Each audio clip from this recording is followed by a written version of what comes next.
Bismillahirrahmanirrahim. Assalamualaikum warahmatullahi wabarakatuh. Perkenalkan, nama saya Muhammad Alam. Kali ini saya akan menjelaskan pengertian manajemen dan fungsi manajemen dalam bisnis. Oke, tidak bisa berlama-lama, langsung saja ke penjelasannya. Pengertian manajemen adalah sebuah proses untuk mengatur sesuatu yang dilakukan oleh sekelompok orang atau organisasi untuk mencapai tujuan organisasi tersebut dengan cara bekerja sama memanfaatkan sumber daya yang dimiliki.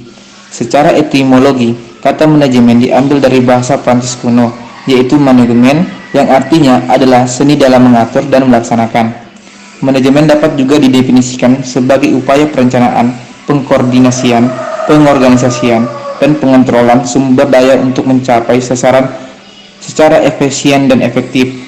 Efektif dalam hal ini adalah untuk mencapai tujuan secara sesuai perencanaan dan efisien untuk melaksanakan pekerjaan dengan benar dan terorganisir. Fungsi manajemen dalam bisnis. Pertama, perencanaan. Perencanaan ini berorientasi pada masa depan dan menentukan arah perusahaan. Ini adalah cara yang rasional dan sistematis untuk membuat keputusan yang akan berpengaruh terhadap masa depan perusahaan. Dengan perencanaan ini, segala kegiatan yang akan dan suatu saat akan dilakukan bisa diatur sedemikian rupa sehingga tujuan perusahaan bisa tercapai.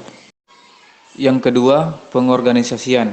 Pengorganisasian ini berguna untuk mengkoordinasikan berbagai kegiatan dalam perusahaan.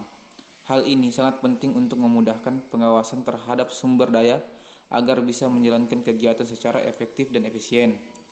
Lebih mudahnya, pengorganisasian dilakukan untuk menentukan tugas yang akan dikerjakan di masing-masing pihak. Yang ketiga, kepegawaian ini berfungsi untuk merekrut dan mempertahankan tenaga kerja yang sesuai dengan kebutuhan perusahaan, baik di tingkat manajerial maupun non-manajerial.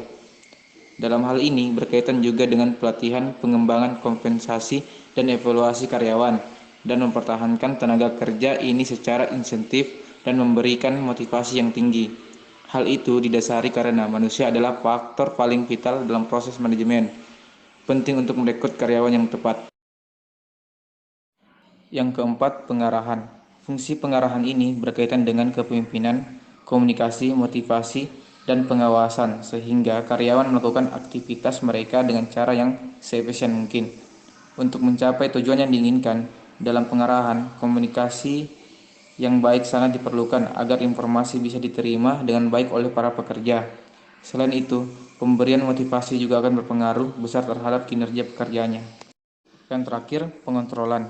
Fungsi pengontrolan terdiri dari kegiatan-kegiatan yang dilakukan untuk memastikan bahwa apa yang pekerja lakukan sesuai dengan tugas mereka.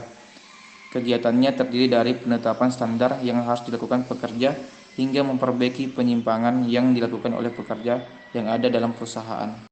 Nah, itulah tadi penjelasan singkat dari saya tentang pengertian manajemen dan fungsi manajemen dalam bisnis. Lebih dan kurangnya mohon dimaafkan. Wabillahi taufiq wal hidayah. Wassalamualaikum warahmatullahi wabarakatuh.